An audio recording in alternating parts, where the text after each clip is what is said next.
аз уақыттың ішінде үлкен табысқа тауып кетемін деген нәрсені көздемеген дұрыс. Біз де таң қалдық. Бірінші күні $100 салады, 2 күн трейд жасайды да, нәтижесін жібереді, $400 табады. В среднем сонда қанша уақыт керек? Маған мына алдында бір такси саған сөз ұнады. Күніне 15 мың теңге табуға бола ма? Егер күніне 15 мың теңге таба алсам, мен таксовканы қоямын деген сияқты. Қазір уже дейді, басында $10 қонаушы, қазір $30-40 менсінбейтін болып дейді. Сол нәрсе қатты өтеді, өзіме күліп. Американ ақшасы бәрімізге жетеді шығар. Бәрімізге жетеді.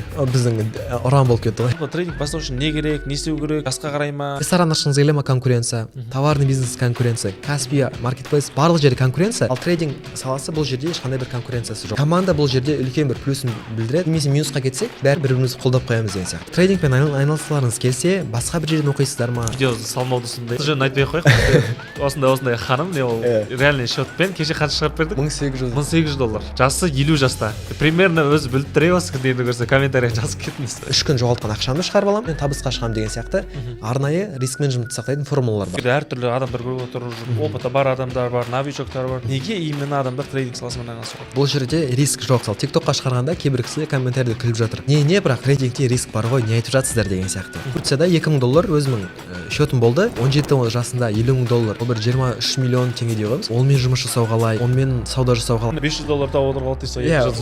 Ол жақта уже басқа не. Одан да жоғары. Қазіргі таңда трейдингтің перспективасы, трейдингтің возможности осындай ғой деп көзім жетіп жатады. Ол кісі Кореяда жыл жұмыс жасап келген ғой. Бір сөзді жүрегіме өтті де, мынандай нәрсе Қазақстанда бар екен ғой, шетел арамай-ақ осы жақта табатын едім ғой деген сияқты. Сол бір сөз маған қатты өтті де, сол. Енді сол кісі көрдіңіз, трейдингтің мүмкіншілігін білгеннен кейін нәтижесі өте бір керемет болып жатыр. Аллаға шүкір. Ассалаумағалейкум, құрметті достар, iTrade каналының оқырмандары. Бізде бүгін студияда қонақта Алмас, біздің команданың мүшесі, жас трейдер. Жасы небәрі 17-те, бірақ 17 жаста болса да біздің қазір Қазақстан бойынша ең үлкен чатымыз бар, 200-ден астам біздің трейдерлердің ортақ мықты чаты бар. Сол жерде белсенді, басы қасында жүрген міне осы 17 жастағы бізде Алмас деген жігіт қонақта. Біздің каналға міндетті түрде жазылып, комментарий жазып, лайк басып, бізге қолдау білдіргендеріңіз біз үшін өте маңызды. Бүгінгі енді барынша шынайы қылып, біз ешқандай сценарийсіз, дайындықсыз келіп отырмыз мына жерге. Барлығы как есть, соның бәрін айтайық деп жатырмыз, иә. Алмас, енді өзіңді бір таныстырып өтсем, мен сізге Алмас саған деп айта берейінші, Алмас өзіңіз ғой. Алмас, мен саған барынша сұрақтар қойып отырамын, бірақ мен андай вообще трейдингтен хабар жоқ адам сияқты қойып отырамын. Сен барынша өзің жалпы трейдингтегі жолын соның бәрін айтып өтсең, иә. Ең алдымен алғашқы сұрақ, жалпы өзің таныстырып өтсең, немен айналысасың, жасың нешеде, қай жақтың тумасысың деген. Барлықтарыңызға ассалаумағалейкум. Менің есімім Алмас Исламбекұлы. Жасым 17-те, биыл 18-ге толамын. Құдай қаласа, қазіргі таңда негізі алдыңғы жылы мектепте 11 сынып бітірдім. Бір жыл Турцияда Foundation дейді ғой, тіл курсын тамамдап келген болатынмын. Келесі жылы Құдай қаласа оқуымды, жоғары оқу орнымды бастаймын. Көкшетау қаласының тумасымын. Сол. Көкшетаулықтар болса комментария жазып кетейік, қолдау көрсетіп. Алмас бізде еще алтын белгі бітірген. Былтыр ғана мектеп бітірген, Турцияда оқып келді, қазіргі таңда каникулда жүр, иә? Аха, каникул. Тіпті министрмен түсірген, осы жерге де фотосын қойып қояйықшы. Министрмен өзі сұхбат жүрген, қаншама алтын белгі Қазақстан бойынша оқушылар бар, бірақ соның ішінде именно Алмас модератор болып, жүргізуші болып, сол министрмен тікелей эфирді өткізген болатын. Енді Алмас, жалпы трейдинг дегеніміз не өзі, қалай айтсақ болады? Трейдинг деген онлайн сауда саттық. Қазіргі таңда кейбір кісілер жалпы көптеп кетті ғой, маркетплейспен айналысатындар, товарный бизнес деп жатады ғой, товарка дейді. Дәл соның әлдеқайда жеңілдетілген түрі, электронды түрі. Біз мысалы кісілер доп алып, доп сатса, біз ештеңе қолға алмаймыз, біз тек қана ноутбук, мышкамызды ұстап, соның ішінде акцияларды алып сатамыз. Акция болсын, валютный паралар болсын, сол жалпы сауда саттық деп айтқым келуші еді. В общем, онлайн сауда дейсіз ғой. Онлайн сауда, иә. Неге именно трейдинг саласыз? Мысалы, сіз бұрын all-маркетпен айналыстыңыз, дұрыс па? Алмас, сіз all-маркетпен айналыстыңыз, яғни ол all-маркет дейміз, тендердің бір түрі ғой. Тендермен all-маркетпен айналыстым. Енді ол да бір онлайн табыстың түрі ғой енді. Именно неге трейдингке келдіңіз басқа саладан деген сияқты. Жағдай былай болатын, 10-11 сынып сол тендермен all-маркетпен айналыстым, бірақ ол жерде жергілікті жерге тәуелді боласың. Не дегенмен де, қаншалықты онлайн болғанмен бәрібір де Астана қаласынан товар алып, Ақтау қаласына жібересің, немесе Ақтау қаласынан онлайн сатып алсаң да Астана қаласынан қарсы алып аласың деген сияқты, бәрібір де Қазақстанға тиесілі немесе бір қалаға тәуелді болатынмын. Сөйтіп 11-ші сынып бітірердің алдын Турцияға кететінімді алдын ала жоспарлап жүргем. Маған андай ешқандай жерге бағынбайтын, жалпы әлем бойынша дистанционный дейді ғой. Қашықтықтан жұмыс жасайтын формат керек болды. Трейдинг сол дәл керек кезде кездесті, сіз кездестіңіз дәл керек кезде. Енді қазір жалпы трейдингтегі нәтиже қалай болып жатыр? Трейдингтегі нәтиже шүкір. Жалпы бастағаныма айтып кетейін, бастағаныма осы маусым айында 1 жыл болады. Өткен маусым біз сізбен енді трейдинг жалпы не сіздің курсыңызды өтіп, сол уақытта бастаған болатынмын. Ол кезде бастаған кезде барлығы сияқты $100 бастадық. Потихоньку $100, сосын өзімнің сол оған дейінгі жинап қойған ақшамен $1000 салдым. $1000 сауда жасап отырдық. Және де Турцияға кетерін алдын, жалпы Турцияда $2000 менің өзімнің бюджетім болды. Ол кезде реал счет, сол $2000 мен жасап жүрдім.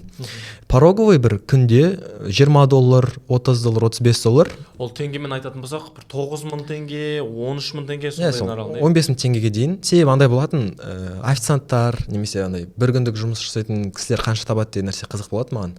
Средний барлығы мысалы таксистердің өзі 15000 теңге болатын. Мен хотя бы осы порог 15000 теңге мен $30 бастайыншы дедім, $35.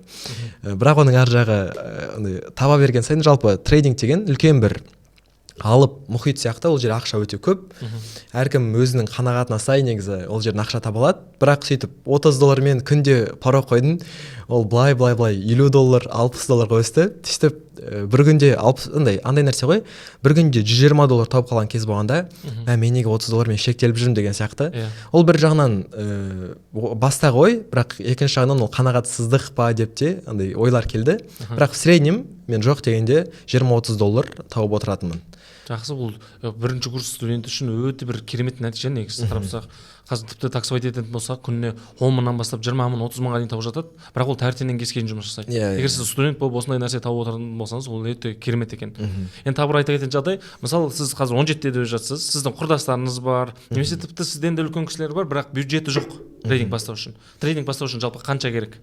Жалпы жасқа тоқталатын болсақ, трейдинг ешқандай жасқа қарамайды. Мен мысалы өзім туған әпкем бар. Ол кісі 2004 жылғы, өткен жыл 18-ге толған кезде, емес 2 жыл бұрын ба, 18-ге толған кезде, жалпы ол кісі 18 болғандықтан маған брокерлік счет ашып берген болатын. Жалпы мен өзім сол әпкемнің атына брокерлік счет ашып, 18 болмаса да солай айналысып жүрдім. Ал қазіргі таңда мысалы маған мен 1 жыл бұрын айттым, 1 жыл бұрын бастадым деп. Қазіргі таңда мысалы 1 жыл өтті, осы 1 жыл аралығында трейдингте, жалпы трейдинг сферасында өзіңіз білесіз, өте үлкен өзгерістер болды, өте үлкен жаңалықтар, жағымды жаңалықтар, қаншама артықшылықтар шықты. Соның бірі, мысалы 1 жыл бұрын маған сұрақ қойған кезде трейдингпен айналысуға қанша керек дегенде мен айтатынмын, жоқ дегенде бір $1000 болса в среднем, ол жақсы деп. 450 мың теңге. 450 мың теңге по факту. Ал қазіргі таңда $1000 да емес, қазіргі таңда ол планка 450 мың теңгеден 16 мың теңгеге түсіп кеткен. Ол сырт көзбен мүмкін емес нәрсе болып көрінуі мүмкін, бірақ жалпы прop компания деген нәрсе бар. Оны біз Инстаграмға да барлық жерге шығарып айтып жүрміз. Сол прop компанияның арқасында қазір кез келген кісіге 16 мың теңге қолында болса, пожалуйста, трейдингпен бастай бере алады деп айтушы едім. Прop компания деген не сонда? Бір кішкене толығырақ айта кетсек, оны білетін адам бар, білмейтін адам бар. Жалпы қалай түсінсек болады прop компания? Прop компания деген ол кез келген адамға трейдингке күшті жол ашып беретін құрал деп айтушы едім. Себебі екінің бірінде мысалы $1000 жоқ қолында. Немесе жалпы трейдингте андай нәрсе ғой, қаншалықты сенің бюджетің көп, соған сәйкес сен көбірек табыс таба аласың. Бұл бір, сонымен қатар қаншалықты сенің бюджетің көп, соған қарай сенің рискің де аз болады. Яғни возможность потерь аз болады деген сияқты. Бірақ екінің бірінде былай қарап тұрсақ, $1000 ешкімде жоқ, немесе $10,000 екінің бірінің қолында емес. Ал осы прop компания өзінің біліктілігін, білімділігін дәлелдеген трейдерге кез келген суммада $5000 бастап $200,000 дейін, одан да көп бюджет береді. Ол үшін сол білікті трейдер болу керек. Мысалы $10,000 алдық дейік, мысалы біреудің прop компанияны алдық, тесттен өттік, кәдімгі реальный ақша алдық, мысалы соны счет арқылы торговать етіп минусқа кетіп қалсақ, сонда $10,000 қайтару керек боламыз ба? Қайтару керек емес, бірақ мынандай нәрсе. $5000 счет алғыңыз келсе, 16 мың теңге тест сатып аласыз. Сол тестті өтсеңіз, өзіңіз дәлелдесеңіз, тест дегеніміз жалпы қалай? Сізге электронный демо счет $5000 қосып береді. Демо счет деген ол виртуалды ақша. Сізге $5000 виртуалды ақша береді прop компания тестировать етуге. Стажировка сияқты ғой бұл. Стажировкадан сен егер осынша табатын порог немесе минусты асырып жүрмесең, плюс 5% жасасаң, саған сеніп түрде сен тесттен өттің деп сол $5000 реал счет қосып береді. То есть сен 16 мың теңге салу арқылы $5000 өзіңе аккаунт аласың. Яғни басқаруына 16 мың теңге салу арқылы жаңағы тест сынаққа, мысалы 8%, 5% жасау керек деп айтылады. Егер сол $5,000 $5,400 айналдыра алсаңыз сіздің басқаруыңызға реальный капитал $5,000 береді. иә $5,000. Осы нәрсені айтсам менде көп адам айтады, сол $5,000 снимать етіп алуға бола ма деп. Біздікілер қазекендер сондай нәрседен сразу снимать етіп алуға бола ма деп. Жоқ, ол нәрсені негізі снимать ете алмаймыз, иә. Үстіндегі табыс ғана. Ол былай, мысалы $5,000 береді, ол сізге аккаунтқа нақ беріледі, ол сіздің Каспиіңізге $5,000 түспейді. Үстінен бір апта ішінде 7 күн сайын үстіне мысалы $100 таптыңыз ба, $80, 80% сізге, $20 компания өзі алады. $1,000 тапсаңыз дәл солай $800, 80% сізге, мысалы мен шешіп аламын да, қалған $200 прop компания комиссия ретінде алады. Бірақ егер мен сол $5,000 болсын, менің шотымда $10,000 аккаунт болсын, егер мен минусқа кетіп алған жағдайда, мен оған ешқандай бір ущербын возмещать етіп бермеймін, қайтарып бермеймін. Бұл жалпы қайтарымсыз инвестицияның түрі. Өте керемет, иә. Қазір трейдингтің дамып жатқан себебінің бірі осы. Яғни бұндай сала вообще ешқандай жерде, қай салада айтыңыз, қай салада осындай инвестиция бар. Қазір бір адамнан инвестиция сұраса, ертең желкенде тұрады мысалы. Не болып жатыр деп. Қазір адаммен жұмыс жасаған қиын, ал прop компания просто білімі мен біліктілігін дәлелдеу арқылы үлкен 5 мың, ойлаңызшы, 2,200,000-ден бастап 90 миллион суммаға дейін қайтарымсыз инвестиция аласыз. Бар болғаныңыз просто сіз жақсы опыт жинап, тест тапсырып, сол тесттен өтетін болсаңыздар. Қазір негізі былай робот деп те өткізіп жатады ғой негізі. Бірақ меніңше ол нәрсе дұрыс емес сияқты. Прop компания тестін өтіп береді, бірақ ол ертең ұзаққа шалынбайды. Өйткені ол кетіріп алуы мүмкін да. Енді қысқа мерзімді жаңағы қалай айтсақ, успех, жетістік қой. Жетістікке қысқа мерзімді жетістік болуы мүмкін, бірақ егер сіз өз бетіңізбен тапсыратын болсаңыз, тесттен барлығынан өтетін болсаңыз, өз күшіңізбен, значит сізде білім бар. Кейін басқарып кете аласыз деген сияқты нәрсе ғой. Жақсы. Жалпы енді трейдингте көп адамдар қорқып жатады. Неге қорқады? Минусқа кетіп қала жағдайлар болады. Ойбай, трейдинг минус, анау мынау лотерея деген сияқты айтып жатады. Дін жағынан халал ма деген сияқты сондайды көптеген сұрақтар келіп жатады. Бұл туралы не дейсіз? Жеке өз ойымды айтып кетейін. Мысалға 1 жыл бұрын қорқыныш менде де болған. Трейдинг бастамас бұрын себебі $1,000 салуым керек, ол жерге 450,000 теңге тұрады деген сияқты. Одан кейін мен $2,000 салдым. Ол бір шамамен 900,000 миллион теңге ғой. Сол салған кезде менде шынымен де қорқыныш болатын. Мен реал счетымда $2,000 тұр. Егер қазір мен минусқа кетсем, ол кәдімгідей менің Каспиімнан кеткен сияқты минусқа кетеді деген сияқты. Ал қазіргі таңда бізде ондай ешқандай қорқыныш жоқ. Біз тек қана сол мысалы, ол кезде ойлаңыз, $2,000 миллион теңге дейікші, грубо говоря. Миллион теңге менің счетымда жататын, ол реал ақша жоғалта алсам, мысалы мен миллион теңгенің бір определенный бір бөлшегін жоғалта аламын деген сияқты. А қазіргі таңда біз 16,000 теңге ғана рискқа қойып, біз $5,000, одан 2 есе сумма, 2,250,000 теңгедей сумманы өзіміздің егерімізге, еншілігімізге аламыз. И ол жерде ешқандай бір қорқыныш жоқ. Қорқыныш тек қана сол мен тестті мысалы 2 апта өтеміз, 3 апта өтеміз ол тестті. Және егер реал счетты біз минусқа кетіріп, ол жай ғана жауып алсақ, ол реал счетты, сол кезде ғана біздің тестқа дейінгі жұмсаған 3 апталық еңбегіміз ғана кетуі мүмкін, бірақ қаржылай ешқандай минусқа кетпейміз. Яғни қазір трейдингте осы прop компанияның арқасында мүмкіндіктер өте көп дегіңіз келіп тұр ғой. Иә, өте көп. Сосын жаңа халал деп жатырмыз ғой. Жалпы трейдингте барлығы біледі, ол форексте болсын, акцияларда болсын, кредитный плечо деген нәрсе бар. Кредитный плечо мысалы кез келген КМДБ-ның сайтынан да өзім жеке, бұл жерде жеке өз ойым, ешқандай бір діни эксперт немесе діни білім жоқ. Тек қана өзімнің көзім жеткен нәрсені айтайын. Кредитный плечо деген барлық жерде мысалы дұрыс емес деп айтады. Ол неме кредитный плечо? Кредитный плечо дегеніміз мысалы сіздің $100 саласыз өзіңіздің реал счетыңызға, брокерлік компания сіздің сол $100-ға 20 есеге өсіріп береді, немесе тіпті 500 есеге дейін өсіріп беретін. Яғни сіз $100 саласыз реал счетыңызға, брокерлік компания өзінің ақшасын сізге қарызға беріп, капиталыңызды өсіріп береді моменте. Получается $100 болса да сіз $50,000 дейін сауда-саттық жасай бересіз. Сауда-саттық жасай бересіз. Бірақ сіздің сол $100 ғана счетыңызда тұрады. Осы нәрсе мысалы егер реал счетпен жұмыс жасасақ, ол дұрыс емес. Мысалы мен егер қазір $2,000 салсам, мен $2,000-ға мысалы акция көп сата алмайсың. Ал табыс көп табу үшін көбірек акция сатып алғың келеді. Ол нәрсе бәрібір кредитный плечоға сен жүгіну керек боласың. Ол реал счетта. Ал қазір мысалы брокерлік компанияда кез келген бюджеттегі ала бересің, ол брокерлік компанияда мысалы менің реал счетым тұрмайды, ол жерде брокерлік компанияның ақшасы. Сол себепті кредитный плечо жалпы менің реал счетыма, менің ешқандай бір шынайы ақшама ешқандай бір өзінің септігін тигізбейді. Сол себепті біз прop компаниямен қазіргі таңда сенімді түрде айналысып жатырмыз. Жақсы, рахмет. Енді тағы бір сұрақ қойғым келіп тұр. Енді сіз көріп тұр, iTrade екеумізде де бірдей футболка, қазір Инстаграмнан да бізде оқырмандарымыз көріп жүр, сіздің тұрақты бізде команда мүшесіне айналдыңыз, иә? Жалпы енді біздің команда мүшесі енді өзіміздің адам ғой, неге одан подкаст алып жатыр деген сияқты сұрақтар келіп тұруы мүмкін. Бұл туралы не айтасыз? Бұл туралы біріншіден мен команда мүшесі емес, біріншіден Ерболат мырзаның шәкіртімін деп айта аламын. Себебі 1 жыл бұрын трейдингті мүлдем хабарым болмаған кезде Ерболат мырзамен біз бір компанияда жұмыс жасағанбыз. Сол кезде Ерболат аға трейдинг бастауға жалпы қанша керек, қанша суммамен барайын, не істеу керек, бірдеңе айтыңызшы дегенде, Алмас как минимум сол кезде мысалы пробка компания болған жоқ, $100 кел, үйретейін, смело деген сияқты сөйтіп бастадық. Сөйтіп шәкірті болдым, қасында жүріп көмекшісі болдым. Солай командасына қазір қосылдым. Сол себепті бұл подкастта мен жалпы Ерболат мырзаның немесе iTrade компаниясының атынан емес, iTrade компаниясының шәкірттерінің атынан сөз қозғағым келеді. Рахмет. Алла разы болсын. Расында ол Алмастың да өзінің қабілеті, трейдингке деген қызығушылығы, тіпті осы жолы мастер-класс өткіздік Астана қаласында офлайн. Тіпті өзінің туған ағасымен әпкесін ертіп келді. Мысалы бұл дегеніміз нені білдіреді? Бұл дегеніміз Алмастың өзі ғана емес, жақындарында, яғни бұл жерде реальный табыс бар. Өзінде жақындарын, туғандарын, туысқандарын осы салаға тартып жатқанын көрінісі.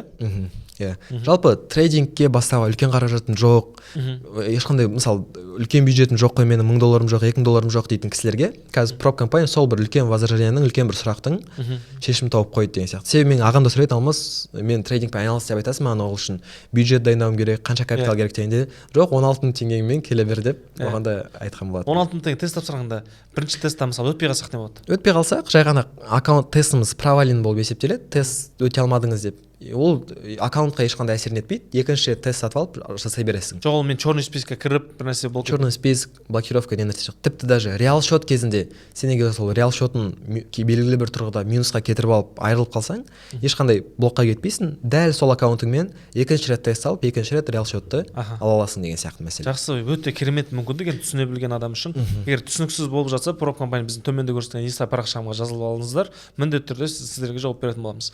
Так, енді кейбір адамдар трейдинг саласына келіп алған или бұрын оқып кеткен, енді бізден емес, әр жақтан оқып жатқан адамдар бар ғой. Енді сөзін шын айту керек, барлық адамның қолынан бірден келіп кете салмайды. Кейбір кісілер жасағысы келеді, вроде тырысады, бірақ қолынан келмей жатады. Новичоктарға былайша айтқанда кеңес ретінде айтсаңыз, жалпы новичоктардың жиі жіберетін қателіктері қандай, сол туралы айтып өтсек. Новичоктардың жиі жіберетін қателігі, ол мен өзім команданың ішкі мүшесіне болғандықтан да сырт көзбен жиі байқаймын. Мен қанша уақытта табысқа шығып кетемін, немесе мен қанша табыс таба аламын деп бірден табыстың мәселесін сұрақ қояды. Ол менің де басымнан өткен болатын, бірақ бұл жаңа білім. Егер сіз бұған дейін трейдингке ешқандай жұмыс жасамасаңыз, трейдингке қатысты, графиктерге қатысты ешқандай жұмыс жасамасаңыз, уақыт беріңіз өзіңізге. Бұл жаңа білім, жаңа сфера. Мысалы кез келген маман иесі болу үшін де жоқ дегенде мысалы 4 жыл колледж оқып жатады, 4 жыл университет оқып жатады ғой. Трейдинг ондай қатты қиын емес, бірақ сонда да өзіңізге трейдингқа келетін алдын 2 ай, жоқ дегенде 3 ай уақыт берсеңіз. Мен қазір 3 ай ақырын асықпай білімді жетілдірем, содан кейін тұрақты табысқа шығам деген сияқты.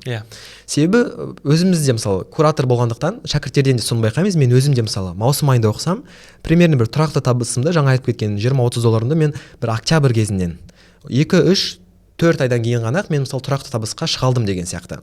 Оған дейін де андай болатын мысалы. Оған дейін табыс таптық емес, таптық, бірақ мысалы былай бір күні $120 табамыз да, келесі күні $80 минусқа кетеміз. Бәрібір де сол $30 ар жағында табысымыз деген сияқты. Сондай бір волатильностьпен жүретінбіз. Бірде бар, бірде жоқ болып. Бірақ осы тұрақтылыққа уақыт өте келе келдік. Және новичоктарға айтарым, өздеріңізге уақыт беріңіздер, қатты асықпаңыздар. Асықпай барлығы рет-ретімен болады. Андай аз уақыттың ішінде үлкен табысқа тауып кетемін деген нәрсені көздемеген дұрыс. Бірақ дегенмен де мысалы ол нәрсе дұрыс емесін білсек те, ол нәрсе мысалы көп адам сенбейді, бірақ дегенмен де мысалы мен өткен ағымдағы Балжан ханым, менің кураторлығымдағы шәкірт болатын студент. Ол кісі өзімізде таңғалдық. Бірінші күні $100 салады, 2 күн трейд жасайды да, нәтижесін жібереді, $400 таптым деп. То есть өзінің капиталын 4 есеге өсірді. Одан кейін ол $400 мен общий мысалы бір 5 күннің 4 күннің ішінде $700 тапты. Өзі $100 тауып $700 тапты, 700 есе ғой мысалы өзінің капиталын. 700% деген. Бірақ ол нәрсеге мысалы дұрыс болғанмен барлық екінің бірінің қолынан келе бермейді. Менің айтқаным сол жалпылама түрде өздеріңізге уақыт беріп асықпай жасасаңыздар. Өте сирек, мысалы 10 адам болса, жаңа сразу бірден нәтиже көрсетіп кету. Бірден нәтиже көрсетіп. 10-нан бірі, екісі ғана. Ал мысалы жалпы в среднем сонда қанша уақыт керек болады? В среднем мысалы бір айдай сіз біліміңізді жетілдіріп біліміңізді толықтырып бірден сол бірінші айда практиканы бастап кетесіздер, келесі бір ай реал счетпен немесе проб компаниямен торговать етіңіздер де сол үшінші айдан бастап табыс көзіне жоспарлаңыздар деген сияқты. Үшінші айдан бастап получается трейдингте нәтиже көрсету үшін орташа есеппен бір ай 2 ай 3 ай уақыт кетеді. Бір ай 2 ай 3 ай. Бірақ кейбір кісілерге бұл нәрсе көп болуы мүмкін. 3 ай шыдай алмаймын дейді. Ондай кісілерге не айтасыз? Ондай кісілерге барынша ол табыс болғандықтан барынша сабырлықпен келген дұрыс. Себебі мен өзімде де болатын. Мен мысалы $1000 салған кезде мен қасындағы кісілерден сіздерден көріп жүрдім. $1000 мен жоқ дегенде $70-80 бір күнде табуға болатын. Бір күн деген ол мысалы рынок ашылатын уақытта бір сағат 2 сағат қой. Мысалы жалпылама бір күн деп айтатын болсақ, бір күнде $70-80 табатын мен көзім жеткен. Өзімде солай тауып көрдім.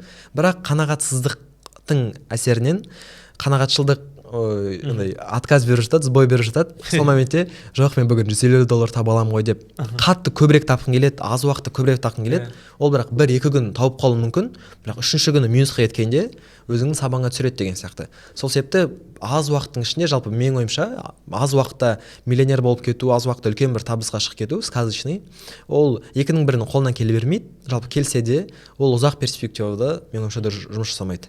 Жақсы, енді тура осы сұраққа мен өзімде бір идея келіп тұр, сонда айта кетсем, жалпы 2-3 ай мысалы ұзақ деп ойлауым мүмкін, одан да мен басқа сала зерттейін деп. Бірақ сіз мына нәрсені ойлану керексіз да, андай ұзақ мерзімді ойлану керексіз да. Сіз қараңыз, жарайды 2-3 ай уақытыңыз кетеді. Ақырын табысқа келуіңіз мүмкін. Бірақ сіз 3 айдан кейін тұрақты табысқа келіп алсаңыз, сіз шетелде жүресіз бе, қай жақта жүрсіз, күніне 1-2 сағат арнау арқылы сіз кәдімгідей табыс тауып отыруға болады. Енді қараңыз, трейдинг саласы жалпы қай уақытта жасауға болады? Мысалы мен жұмысым бар 9-дан 6-ға дейін. Балаларды садиктен алу керек деген сияқты қазақтар көп айтады ғой. Таңертең балалар мектепке барамын, анау деп. Бұл сұрақтан бұрын жаңа сұраққа точкасын қойып кеткім келіп тұр. Мен мысалы өзім студент болғандықтан студент көзқараспен жауап берейін. Мысалы 3 ай көп дегенге. Мысалы қазір мен егер экономист мамандығына түсіп жатырмын, экономист болғым келеді. Мен мысалы бір компанияда экономист болып жұмысқа тұру үшін маған не істеу керек? Маған жоқ дегенде мысалы 4 жыл білім алу керек.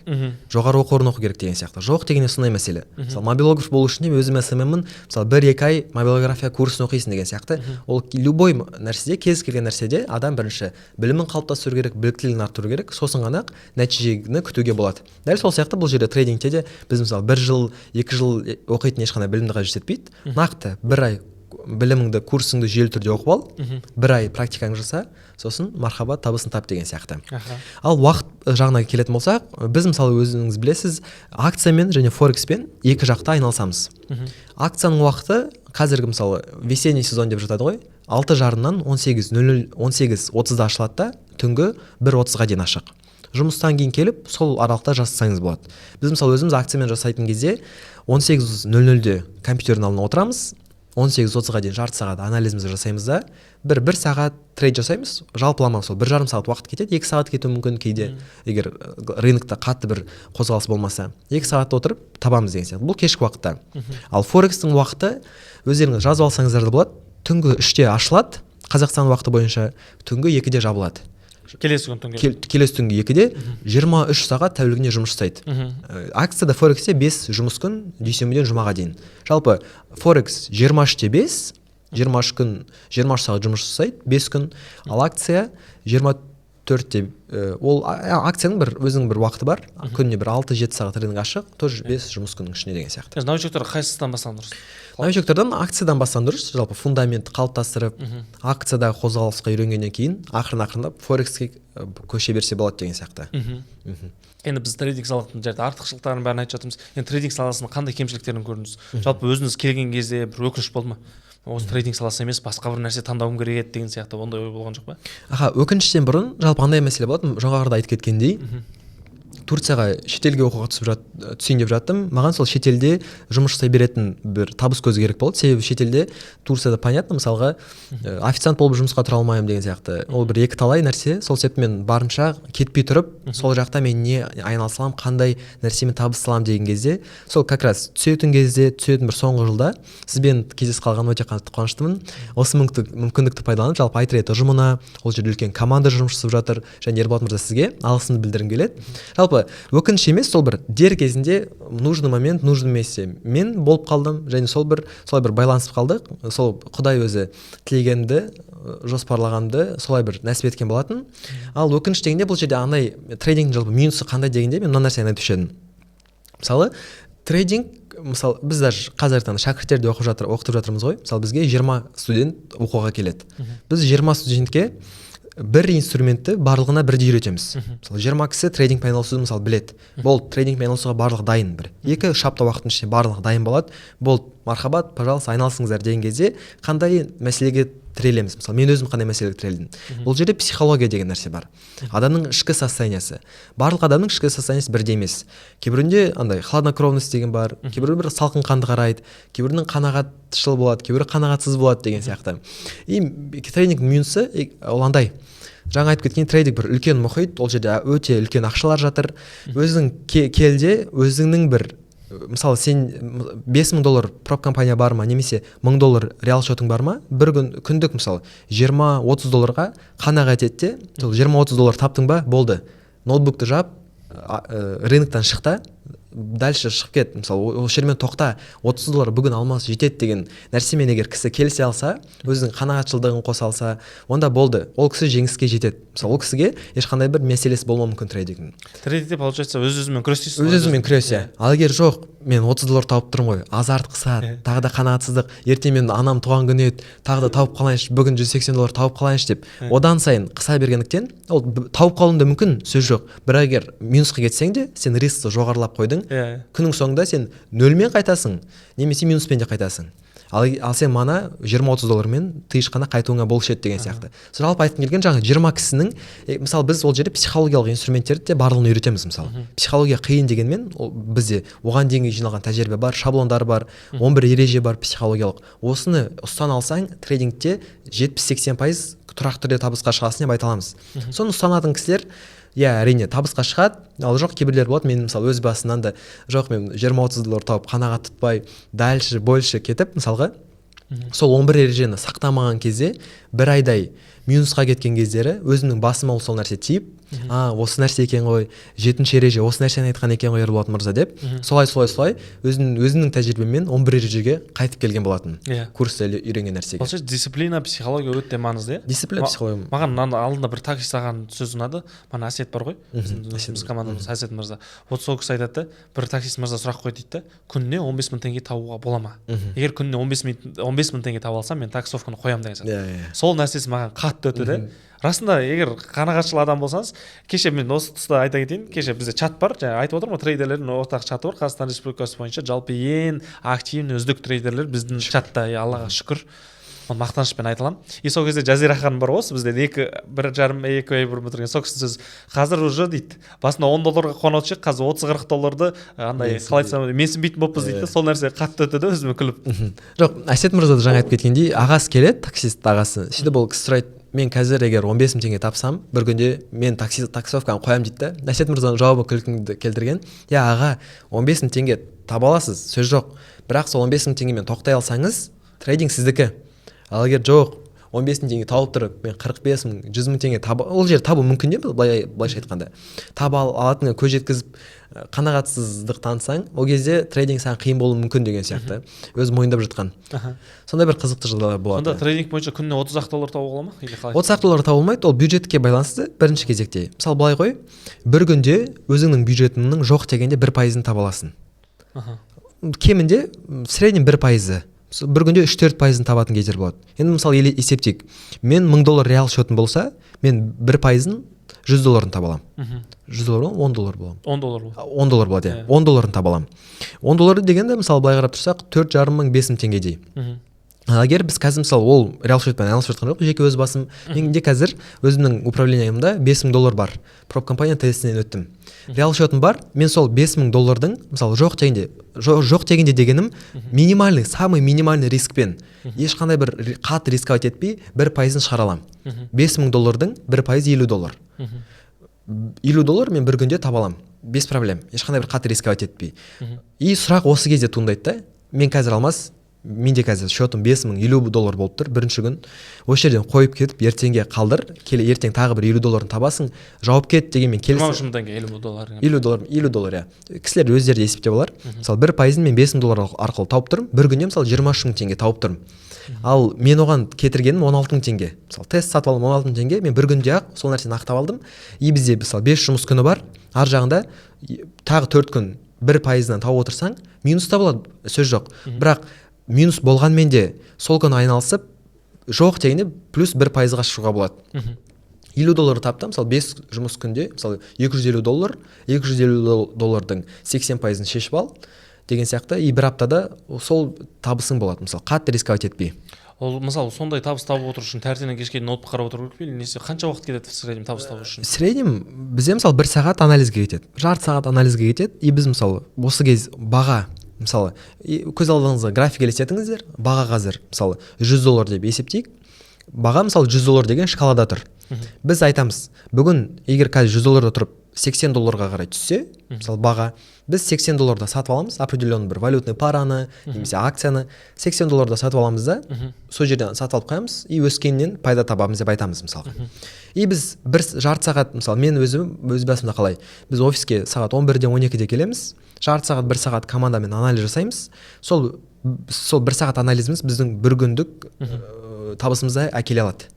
Жалпы біз сразу келген бетте бірден позиция ашуымыз мүмкін, немесе 2-3 сағат күтіп жүріп бірақ ашуымыз мүмкін. Бірақ трейдингте андай командалар бар, енді ол баяғыдан бері бар ғой.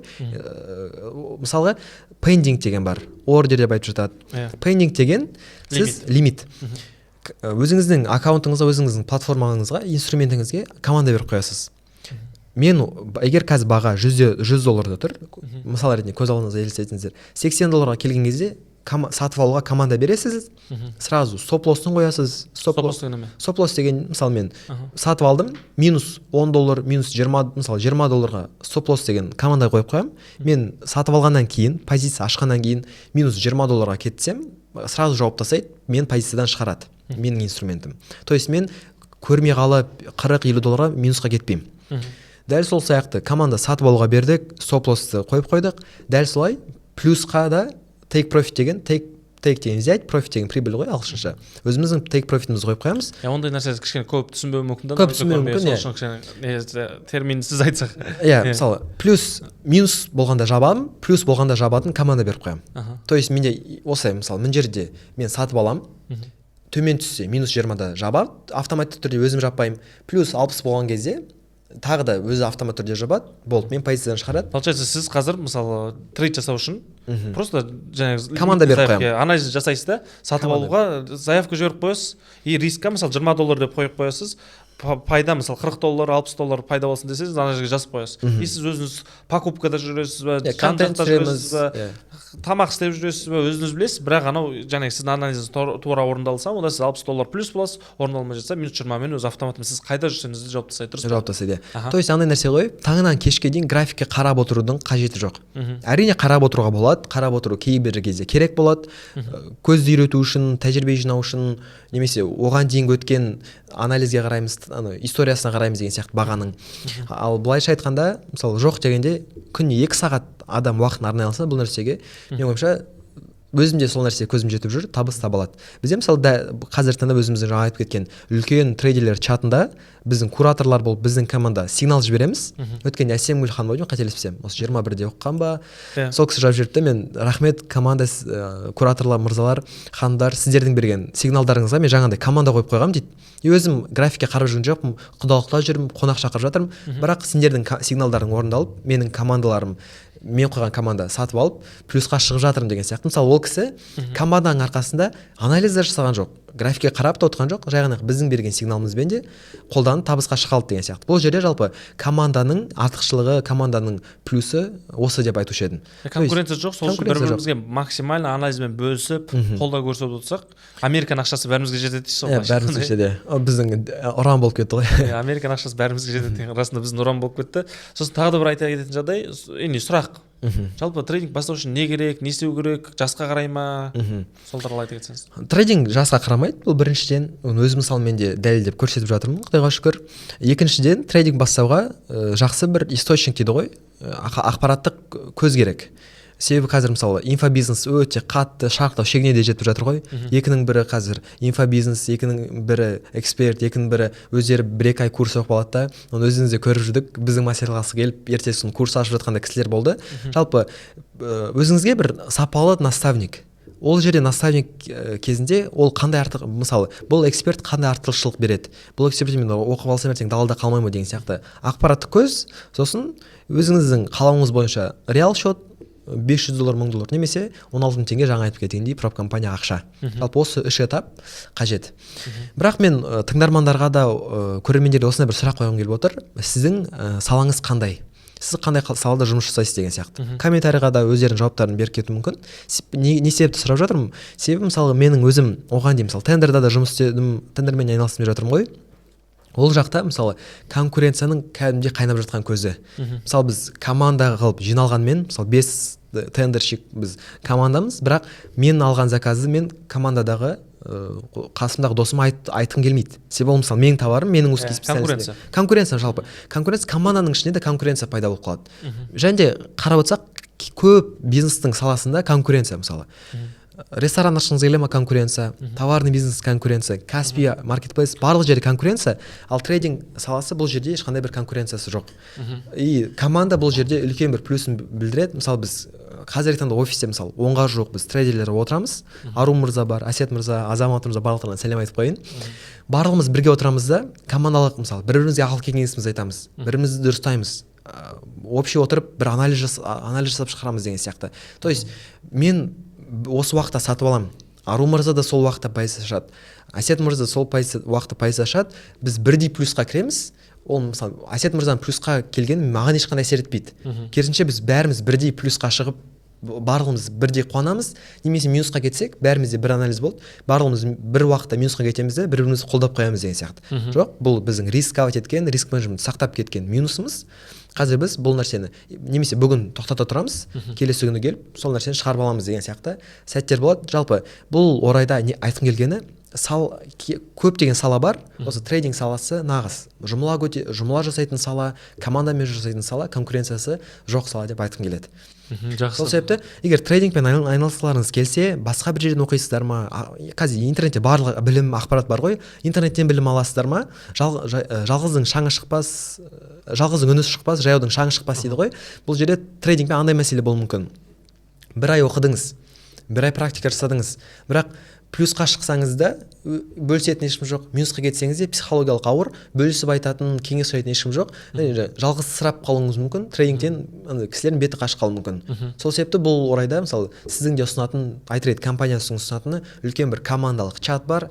Сол жерде мысалы командалық қолдау аласыздар. Ол жерде мысалы әртүрлі жастағы кісілер бар, студенттер бар, үлкен аға апаларымыз бар. Кстати, ол кісі видео салмауды ұсынды, иә? Аты жөнін айтпай ақ қояйық. Осындай ханым, не ол кәдімгідей реальный счетпен кеше қанша шығарып бердік? $1800. Жасы 50 жаста. Примерно өзі біліп тұр осы нені көрсе комментария жазып кетіңіз.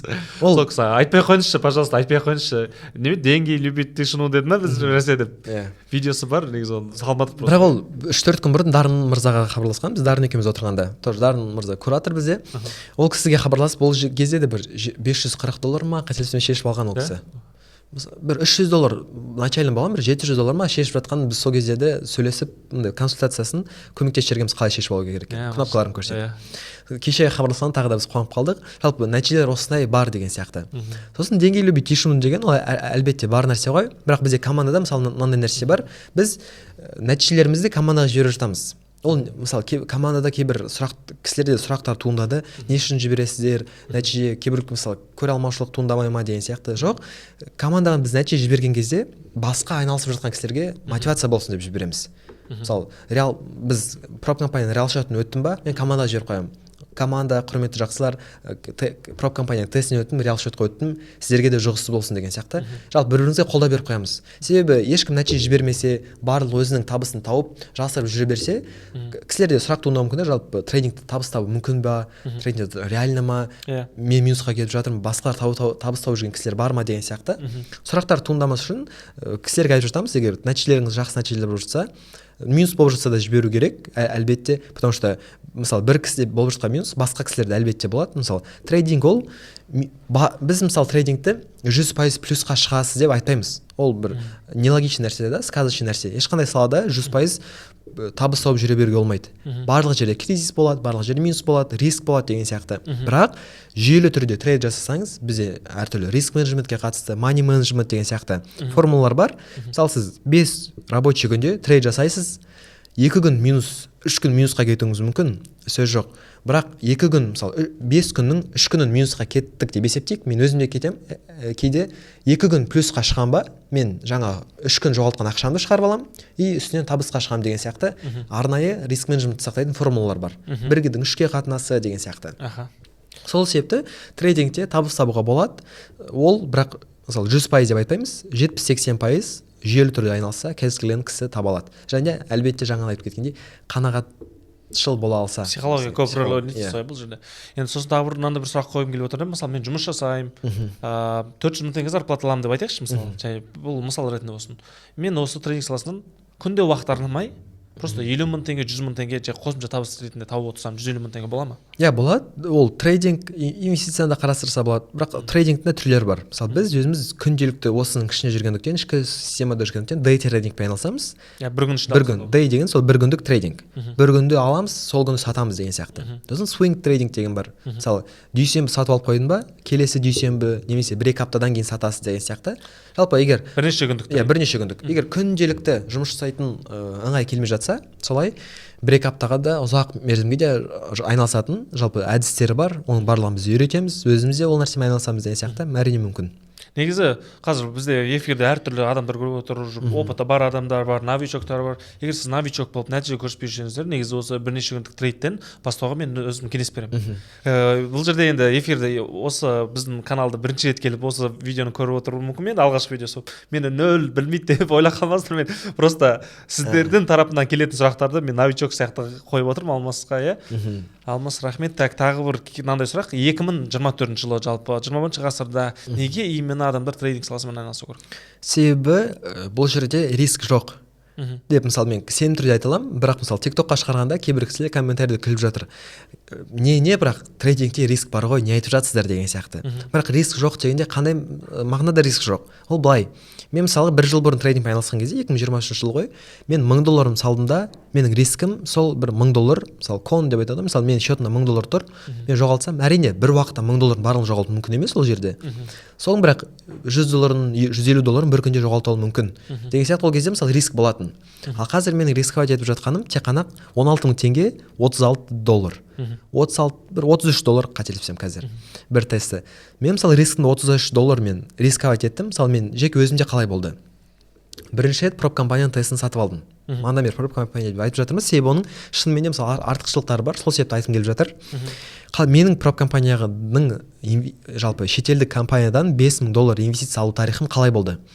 Біріншіден проб компанияны біз көрдік, кездестірдік, таптық.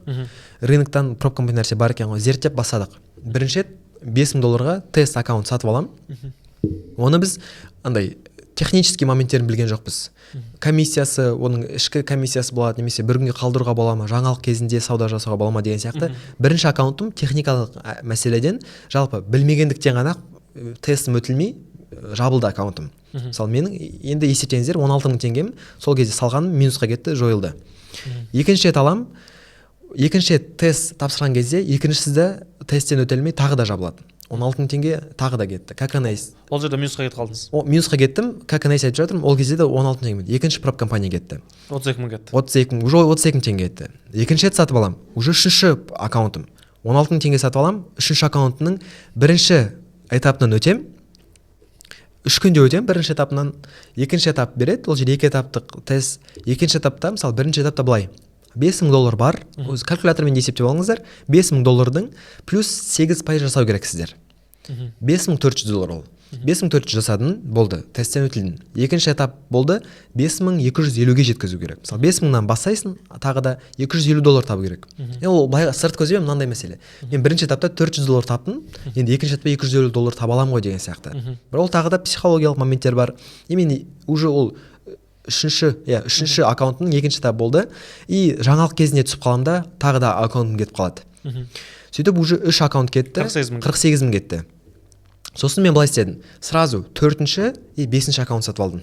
Екі тест сатып алдым. Бір мезетте жасауға болады олайда. 80 мың кетті. Уже 80 мың. 16 мың теңгені 5-ке көбейтіңіздер, 80 мың теңгемен кетірдім. Ішіне салып тастадым уже. И төртіншісін бірінші этапынан тесттен өтілмейді да, бірақ мен екіншісіне акцент қоямын, 5-ші аккаунтыма.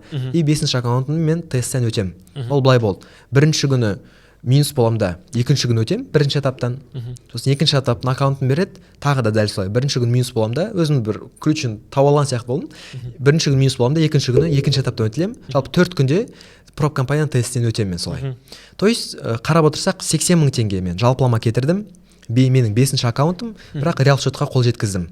2 миллион 200 алдыңыз. 2 миллион 200 мың теңге алдым. Мен мысалы 80 мың теңге жұмсап алдым ол нәрсеге. Кейбір кісілер мысалы Балжан ханым бірінші этаптан сразу өте салды, кейбір кісілер сразу 16 мың теңге жұмсау арқылы 2 миллион 250 мың теңге инвестиция алады деген сияқты. Сізді айтып кеткеніңіз андай ғой. Басында неге көп аккаунт жоғалтдыңыз? Өйткені біз проб компания зерттегелі осы 2 ай болды қосқанымыз. 1,5 ай ма, әлі 2 айға жетпеді. Осы 2 айдың ішінде біз қаншама аккаунтты өзіміз ақша салып, өйткені тексеріп бол, мынандай нәрсе бола ма екен, мынандай нәрсе болмай ма екен, сол үшін оның өзінде 3-4 аккаунт кетірдік, просто зерттеу үшін. Басында Алмас мен бірге зерттеген адамдардың бірі. Негізі проб компанияны қосқан себебім бірі, Алмас сен айтып едің ғой, мен осылай инвестиция маған бере аласыз ба осындай осындай. Сосын мен саған айттым, Алмас, наоборот, проб компания деген нәрсе бар, осындай зерттеп давай қосайық. Кез келген ол мен қазір саған инвестиция берсем, ертең 2-3 адамға мен инвестиция берем жарайды. 10 адам сұраса мен қалай инвестиция берем? Сол үшін кез келген адамға мүмкіндік болу үшін деп осы проб компанияны зерттейік деп айтқан болатынмын. Жалпы сол момент бар. Сосын мен мынандай нәрсе айтып жатырмын. Жаңа инвестиция деген нәрсе. Мысалы менің Турцияда $2000 өзімнің счетым болды, бірақ тағы да мысалы күніне 20-30 тауып жүргенге тағы да ойлайсың да, көбірек тапсам ғой, тағы да бір өзіңнің желанияларың, запростары шығады деген сияқты. Бірақ $2000 мен мысалы бір күнде $100-150 табу отыру үшін де мысалы жоқ дегенде рисктің деңгейі өседі. Сол себептен мен инвестиция сұрап өзімнің капиталымды өсіргім келген болатын. Жалпы былай ғой, мысалы егер сол кезде мысалы мен $5000 болса, мен $5000 мен көбірек таба аламын деген сияқты қарапайым жауап болатын. И сол кезде вот проб компанияны біз зерттеп бастадық. И манағы айтып кеткенім, мысалы мен 80 мың теңге кетірдім өзімнің проб компанияма. Сол кетіру арқылы менің өзімнің қазір реал счетымда $5000 бар. 2 миллион 200 мың теңгем. Мысалы, ал 17 жаста бола тұрып, мысалы $5000 маған екінің бірі сенімділікпен бере алмайды. Мен өзім де қазір ол ақшаны мысалы жинап, копить етіп табу үшін біраз уақыт кетеді. Қара жұмыспен айналысуым керек, басқа да нәрселер жасауым керек, $5000-ды тек қана капиталым жинау керек деген сияқты. Ал жоқ, трейдинг арқылы проб компанияның арқылы осы 80 мың теңге ғана кетіріп, өзімнің білімділігімді, біліктілігімді дәлелдеп, өзімнің білімділігімнің арқасында командамыздың ол кезде үлесі болды, бірлесіп өттік деген сияқты. $5000 ала алдым. 17 жасында $5000 ала алдым. Енді манағы осы $5000 мен бір күнде 1%, мысалы $50 тапсам, 2 күнде $50, 3 күнде $50 тапсам, мысалы $150. $150 манағы салған менің 80 мың теңгем мысалы ақтап шығады. Ертең күні деген сияқты математикалық тұрғыда ол бәрібір де в конечном итоге мені плюсқа алып келеді деген мәселе. Бұл бір. Екіншіден алдағы уақытқа жоспарым осы қазір мысалы $5000 мен, бірақ 5000 емес, мен өзімнің $50,000 проб компанияны алып $50,000 тест өткім келеді деген сияқты. $50,000-тан бір жағынан қорқасың шынымен де. 17 жасында $50,000 ол бір 23 миллион теңге ғой мысалы. Он реал счет, онымен жұмыс жасау қалай, онымен сауда жасау қалай деген сияқты. Күніне $500 тауып отырған дейсіз. Ол жақта уже басқа нәрсе. Одан да жоғары 400-500-ге дейін тауып кетіп қалуға да болады. Бірақ менің қазірдегі мысалы ол жердегі мақсатым ол былай, мысалы $5000 мен $50 табу нормально болады. Без проблем. Ал $50,000 мен бір күнде $50 табу вообще мысалы 1-2 минут қана кетуі мүмкін ол жерде деген сияқты. Мен мысалы өзімнің бір порогым бар, мысалы бір күнде $100 $50 табу деген, сол нәрсені мен $50,000 реал аккаунтпен бір күнде $50 $100 табу ол оңай. Ол тіпті 1% емес, 0,5%, мысалы 5%, 0,30%, 0,3% болады мысалы өзім негізгі капиталымның. И айтқым келгені, мысалы ал 17 жаста маған $50,000 кім береді? $50,000 мен қай уақытта жинап ол нәрсеге жете аламын деген сияқты. Мысалы уақыттың мәселесі кетеді ол жерде. Уақыттың еншісінде деген сияқты. Ал проб компания арқылы $50,000 біз өткенде қарадық, 108 мың теңге. тұрады. Тест тестін 108 мың теңге тұрады. Біз мысалы оған дейін бірнеше тест алып, уже қолымызды үйреттік, системасын түсініп алдық, қандай нюанстар бар екенін білдік. Ал енді сенімді түрде 108 мың теңге тестін алып, $50,000 мақсат қойып жатырмыз. Алда уақытта соған тілектеспін. Жалпы андай мәселе ғой. Осы YouTube арнамызға Арайлы ханым келді подкастқа. Бірінші рет ол кісіні де сырттай танымаймыз. WhatsApp'та командамызда бар, сөйлесеміз. Ол кісі подкастқа дейін де жақсы тапты, бірақ подкасттан кейін де жақсы нәтижесі одан сайын жақсарды деген сияқты. Машалла, оның результаттары өте. Сосын Есбол мырза бар. Есбол мырзаның видеосын мен мысалы өзім оператор болып Ерболат мырзаға мен түсіргем.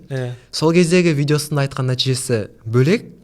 Қазіргі нәтижесі жер мен көк деймін мысалы. Қазір одан да көп. Ол кезде күніне $700 деп айтқан болатын, Ол күніне $700, ал қазір ол мысалы сырт көзбен өзі де айтпаса да ол 1 сағаттық, 2 сағаттық табысы сол $700 да көп кездер бар қазір. 2 есе көп. 2 есе көп деп айтпайық. Айтқым келгені ол екі кісі де мысалы осы YouTube арнаға шыққаннан кейін табыстарын еселеді. Маған да сол нәрсе жұғыс болсын. Ырындап қойық. $5,000 мен осы подкастқа келдік. Алда уақытта сол $50,000 цель. $50,000 өзінің управлениема реал счет алу деген мақсат. Сол себепті осы подкасттың мысымен ертең бізде сол өзіміздің нәтижемізді екіншілеп жатады шығармыз деген ой ғой. Машалла, табыс арта берсін. Енді бір қорытынды бір сұрақтар қоя кетейін, жалпы бізде енді білесіз, чат бар, чатта 200-ден астам адам отырады. Сол жерде мысалы біздің шәкірттеріміздің арасынан топ 3 трейдер айта аласың ба? Топ 3 трейдер. Ол біріншіден Есбол мырза, ол кісінің жеке өзім танимын, ол кісінің өткен өмір жолын білемін деген сияқты, қандай кәсіппен айналысты, минустар болған кезде қандай минустар болды ол кісіде, оның барлығын өзінен де сұрап көрдік. Сол себепті Есбол мырза, неге Есбол мырза? Себебі ол күнде өзінің анализін ашып айтып толыққанды чатқа шығарады. Көңілі кең адам ғой. Өзі көп тауып жатыр, өзінің параллельный жұмысы бар. Ол YouTube арнамызға да сұхбат берді. Бар нәрсесін барды бар, жоқты жоқ деп, ол кісі кәдімгідей көңіл жарқын бөлісіп айтылады. Есбол мырзаны топ 1 деп айта алушы едім өзім. Сосын нәтиже бойынша келетін болсақ, Айдар мырза бар. Ол кісі мысалы Астана қаласынан Есбол мырза болса, Шымкент қаласынан Айдар деген кісі бар. Ол кісінің өзін жекелей көрмедім, бірақ чатта сөйлесіп отырамыз. Ол кісінің де мысалы результаттары кәдімгідей өте үлкен. Ол кісіге қарап, қазіргі таңда трейдингтің перспективасы, трейдингтің возможности осындай ғой деп, кәдімгідей көзім жетіп жатады деген сияқты. Ол кісі Кореяда 3 жыл жұмыс жасап келген ғой. Ол кісі айтты, ана кісі бір сөзді жүрегім өтті де кәдімгідей. Мынандай нәрсе Қазақстанда бар екен ғой, шетел арамайық, осы жақта тауатын едім ғой деген сияқты. Сол бір сөз маған қатты өтті де сол кісі. Енді сол кісі көрдіңіз, трейдингтің мүмкіншілігін білгеннен кейін нәтижесі де өте бір керемет болып жатыр, Аллаға шүкір. И топ 3 деп андай барлығы мысалы Есбол мырза, Айдар мырзаны біз өткен неделе айтып жүрдік қой, жоғарыда да. Новичоктардан айтайын, Балжан ханым деп, Балжан ханымға сәлем жолдап қойық. Себебі ол кісі бір ай бұрын ғана оқыған болатын біздің неде. Сосын бізде андай, мен ол кезде куратор болдым да, и бізде кісі топ мысалы 5 куратор бар, 5 кураторға кісілер бөліп аламыз мысалы. И менің тобымда сол Балжан ханым болған, басқа да мысалы Жалғас мырзалар болды. Ол кісілер де қазір мысалы соңғы 2 ағам шынымен жақсы нәтиже көрсетіп жатыр. Балжан ханымның нәтижесін көріп мен қатты қуанғам. Себебі ол кісі де андай реал счета техникалық мәселелер болып 2 апта созылып кетіп, бірақ ашылды да. Ең соңғы болып ашылды да, бірақ ең күшті болып нәтиже көрсеткен. Сол себепті топ 3 деп Балжан ханым. Басы қатты осы аяқ тәтті болды. Абай мырза бар ғой еще. Абай мырза бар, ол кісіде. Астана қаласынан деген жаңа сол топ 1 деп Есбол мырза, одан кейін Абай мырза бар. Біздің командада Ару мырза, Әсет мырза, Астана қаласынан кәдімгідей көп. Алматы қаласынан Елдос мырза бар, ол да студент жігіт, ол кісімен Алматыға барғанда бұйырса көрсеміз деген сияқты. Бірақ топ 3 жеке өз ойым, басқа кісілер ренжіп қалмасын, командадағы кісілер ренжіп қалмасын. Себебі айта берсек, қазір шынымен де көп. Бірі сенеді, бірі сенбейді, бірақ шынымен де бір күнде жіберілетін нәтижелер ол жақта өте көп. Біз мысалы соңғы мастер-класста барлық нәтижелерді топтастырып, қабаттастырмай, соңғы 2 ағымның ғана нәтижесін шығардық мысалы. Оның өзі өте көп болды ол жерде деген сияқты. Сол себепті осы топ 3-тік айтым. Получается, трейдингпен табыстау реально. Енді сосын мысалы келіп новичок трейдерлер бастайды, бір ай курстан өтеді, одан кейін ары қарай қолдау бола ма? Қолдау болады, әрине қолдау болады. Ол Ерболат мырзаның күнделікті акция бойынша лайв трейд жасайды. Күнделікті емес, аптасында жоқ дегенде 2-3 рет болады. Кешкі 6-да қосылады Zoom-ға, өзі мысалға өзінің оған дейінгі эксперттік тәжірибесі бар, өзі полный акция бойынша сопровождать етеді. Оған мысалы тек қана жаңа оқыған студенттер емес, 1 ай, 2 ай, 1 жыл бұрын оқыған студенттер де қатыса береді. Барлық команда ол жерде бір зумға 70-80 кісіге дейін барып жатады мысалға. Одан кейін біздің кураторлар, ішкі командамыз Форекске қатысты күнделікті сигналдар жіберіп отырамыз. Осы жерде кіріңіздер, риск менеджмент сақтаңыздар деген сияқты. Сопровождение әрине бар. От и до ғой, шүкір. Бізде получается офиста 10-нан астам адамдар, трейдерлер бірігіп отырады, оны стористардан да көріп жүрген шығарсыздар. Вот сол адамдар бірігіп күндіз таңертең 12-ден 11-ден бастап келеді, кешке дейін отырады. И жақсы бір моменттер болатын болса, осы жерде сатып алыңдар, осы жерде сатыңдар, байқаңыздар деп күнделікті ана жіберіп отырады. Яғни сізден получается командалық қолдау міндетті түрде болады, иә. И жаңа егер осыған дейін трейдингпен айналыспаған үйренгісі келетін кісілерге осы нәрселерге назар салсаңыздар. Кімнен білім аласыздар? Білім алғаннан кейін қандай команда болады, немесе сопровождение бар ма деген сияқты. Ертең себебі трейдинг ол андай жаңа айтып кеткен психологиялық ауыр моменттер болады. Сол кезде команда көмек беретіндей, өздерінің кеңесін беретіндей, тәжірибе алмасатындай жақсы бір командаға қосылыңыздар. Ол команда бізде деп қойса. Номер 1 деп. Құдайға шүкір. Жақсы, рахмет Алмас. Аха, Алла разы болсын. Табыс арта берсін. Өзің сияқты жалындаған жастар көп болсын. Команданың белді мүшесі болсын. Маған да мысалы қаншама жұмыстар бойынша да көмектесіп жатсын. Енді Алмасқа ешқандай бір туысқандық неміз жоқ. Ол да расында шәкірт болып келген. Шәкірттердің ішінде ең жас, жалындап тұрған болған өзі командаға қосылайыншы деп, иә, Алмас. Сосын Алмаспен сразу біз тіл табысып ары қарай бірге жұмыс жасай кеткен болатынбыз. Иә, табыс арта берсін. Әрбір қазақстандық бай болсын, қуатты болсын, байса қазақстандықтар байи берсін, иә. Бұл сала енді расында Американың ақшасы барлығымызға жетеді. Просто қазір бұл сала бойынша да негативтер көп өте. Ой, бай трейдинг десе бір нәрсе деп естіп жатыр. Өйткені олар кімнен оқыған белгісіз да енді. Өйткені қазір өте көп расында бізде 2 апта 1 ай курс өткеннен кейін уже бізге реклама шығып тұратын сондай адамдар көп. Сол үшін сапаға, отзывға, нәтижеге сопровождение жасайды отырсыз. Ол өте дұрыс айттыңыз. Сондай нәрселердің бәріне мән беріңіз. Біз бүкіл осы подкастта плюс мен минустарын толықтай ашып айталық деп ойлаймын, иә. Сосын жалпы осы, рахмет. Осы мүмкіндікті пайдаланып отыра, iTrade ішкі командамызға да үлкен сәлем жолдаймын, алғысын білдіремін. Және де iTrade командасы деген біздің Қазақстандағы номер 1 жалпы WhatsApp-тағы ортақ чатқа, ол жерде белсенділік танытып жатқан барлық трейдерлер, ағаларымыз бар, апаларымыз бар, әпкелеріміз бар. Сол кісілердің барлығына үлкен сәлем жолдағым келеді, алғыс білдіремін келеді. Алда уақытта тейк профиттеріміз көп болсын, бағындырар бірлестеріміз көп болсын. Трип жасап, Қазақстан бойынша Астанада бір бас қосып, Шымкентте бір құрылтай жасап, солай басымыз қосылып жүре берсін. Ауызбіршілігіміз ұзақ болсын, берік болсын. Барлықтарыңызға сәттілік, рахмет көп. Енді осындай жалындаған жастар, жалындаған командада мүшелер бар бол кезде біз Қазақстанда нөмір 1 иншалла боламыз. Біздің стористердің барлығын бақылап жүріңіздер.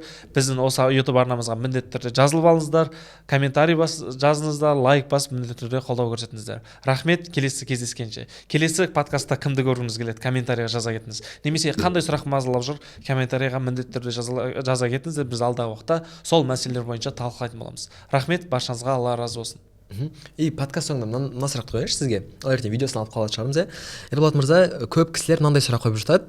Сендер өздерің тренингпен миллион тауып жүрсіңдер, не үшін курс оқытасыңдар? Сендер курс оқытып та табыс тауып жүрсіңдер ғой. Тренингпен жүре бермейсіңдер ма деген сияқты сұрақ туындайды. Соған қалай жауап берер едіңіз? Ол нәрсені даже группадағы біздің өзіміздің студенттер ұрысты ғой. Бізде мысалы оказывается бар екен.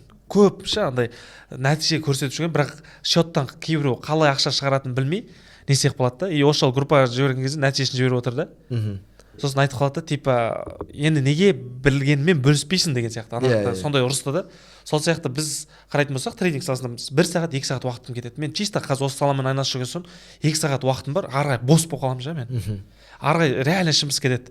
Ішім пысқандығы мен 4 жыл инженер болып жұмыс жасадым, трейдингпен айналыспайынша. Трейдинг 2 жұмыстан шықпай тұра тұрыңыздар. Трейдингпен тұрақты табысқа келгенше, одан тұрақты табысқа шыға бастағаннан кейін мен өзімнің негізгі жұмысымды тастап, осы толықтай трейдинг саласына келдім. Енді 2 сағат уақытым кетеді, ішім пысады. Сосын не істеймін, мен универден шақыртып аламын, НУ-да.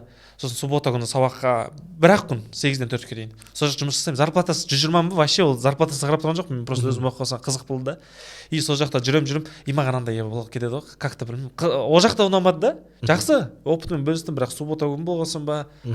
Таңғы 8-де тұрып. Сосын мен айттым, неге өзіме рахат аламын. біреуге үйретіп нәтижесін көрсе алла разы болсын деп мен өзім бала кезден тілейтінім ғой сол яғни өзіміздің еліміздің әлеуметтік экономикалық жағдайын жақсартуға алла тағала осы нәрсеге үлес қосуға дамуына үлес қосуға бір сондай бір зекет беретіндей азамат қыла көрші деп и сосын реально осындай мен студенттерім отзыв айтып рахмет осындай нәтиже дегенде менің андай өзі адам айтады ғой өз орнын табады деп сол сияқты адамдардың алғысын алған кезде маған өте бір қатты ұнайды екен өйткені мен бұрын енді басында негізі поток деген қалай басталды бізде мысалы қазір 22-ші поток болып жатыр ма ол 22-ші поток деген кезде ол массовый болған жоқ 1-ші 2-ші 3-ші деген 10-ші потокқа дейін өзім достарым группаластарым таныстарым сөйтіп оқытқан ғой үйретші деп иә үйретші деп солар поток деп кете береміз ғой курс солай басталып кеткенде де жақындарымды оқытып сол үшін бұл жерде біріншіден мен 2-ақ сағат уақытым кетеді біліммен бөлісіп отырмын қаншама адам мысалы алғысын алып жатырмыз үлкен Қазақстан бойынша нөмір 1-ші трейдинг бойынша компания құрып отырмыз Астана қаласында үш офисіміз бар